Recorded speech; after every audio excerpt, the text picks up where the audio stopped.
I was waiting for the 2021 roadmap for DST to come out before weighing in on what's happened with Klei, but a lot of other content creators have already weighed in, and unfortunately there's just a lot of misinformation floating around right now. I love how the first people to react to news always end up dominating the narrative. But I know that's kind of inevitable with social media. A lot of these conversations are going to be going on for a while, and they should. But for now, I'm going to try and give you my most balanced response to the news as I possibly can. I think you deserve at least that much. Wait, hang on, let me do the YouTuber side. Wait, hang on.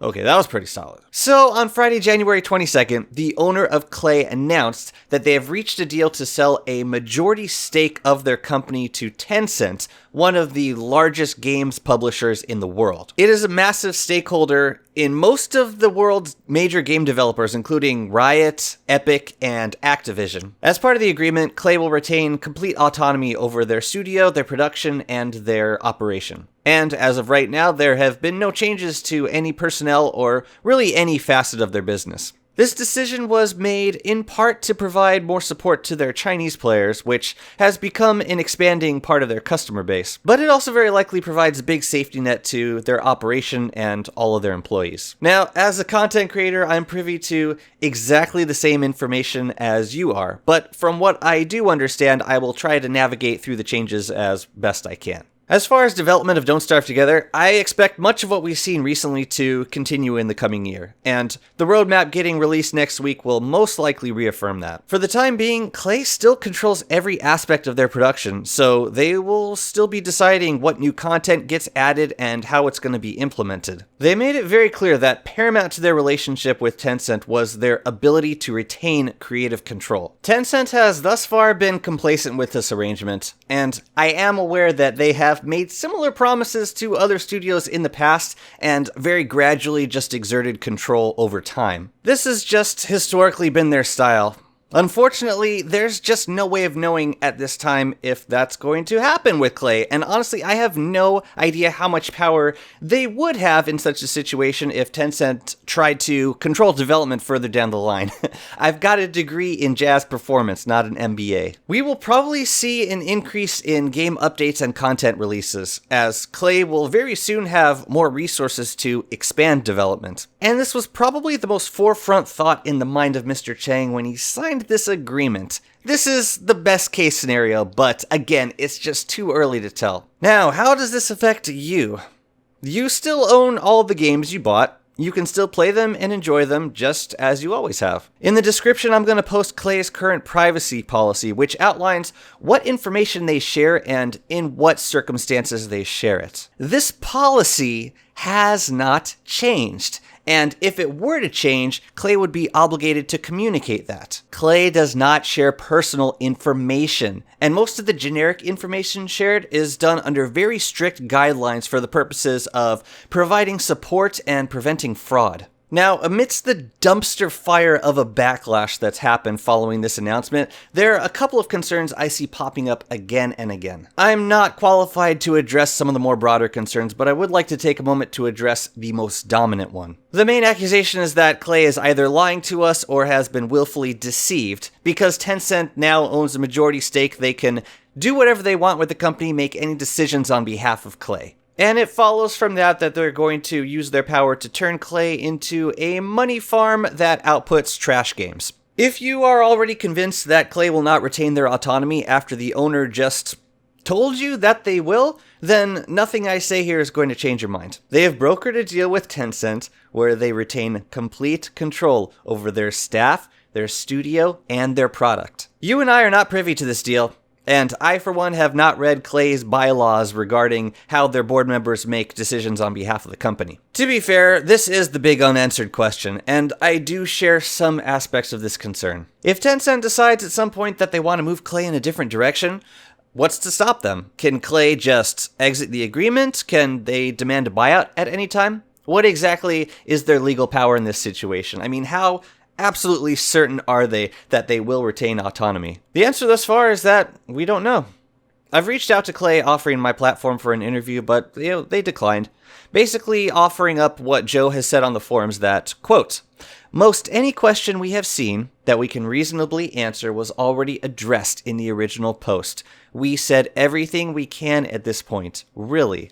End quote. That last sentence hints very strongly at the possibility of a non-disclosure agreement.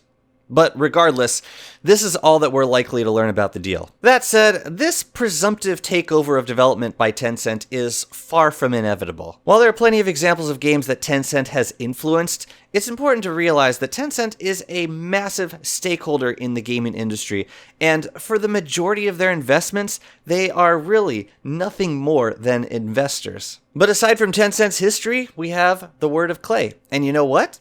They've been doing this for 15 years, and I frankly believe them when they say what they're going to do. So regarding this concern, all we can really do is wait. Trust that they will keep control of their studio, and trust that they're going to keep making great games. Klei's going to have the next couple years to show us how serious they intend to be with this promise, and I'm inclined to give them the benefit of the doubt. Now, I strongly dislike Tencent, which is why I've said numerous times that I have no interest in playing Don't Starve New Home. Tencent has a history of shamelessly copying popular games, sometimes just grabbing the game mechanics and reskinning everything. They are notorious for lax security protocols and patent infringement. Their reputation in the antivirus community was shattered when they got accused of deliberately cheating on an antivirus audit. They are the global leaders in microtransactions, which is so prevalent in many of the games that they have acquired. For all these reasons, they are a company that I would try to avoid at all costs. But I'm not a game developer. I do not fully comprehend the reality of the gaming industry. I'm not responsible for dozens of employees, and I know nothing about Klei's relationship with Tencent. Regardless, after hearing the news, I was very saddened. Klei is not an indie company anymore. They're owned by this massive gaming publisher, and they're no longer as dependent on the direct support of customers as they once were. Every time I purchased a skin set or hosted a giveaway for a Klei product, I was so proud to be supporting a thriving community of players and a product and a company that I could stand behind. But now I'm forced to take a step back and reevaluate what this relationship means to me and how it has changed. I'm still struggling with this question, but I think that as of right now, I can still take enjoyment out of the game and this community. In the same way, I can still take enjoyment out of using Discord and Reddit, other platforms of which Tencent owns a major stake. As a content creator, I can still curate a community of viewers who enjoy what I make, the same way Klei can still make games that we enjoy.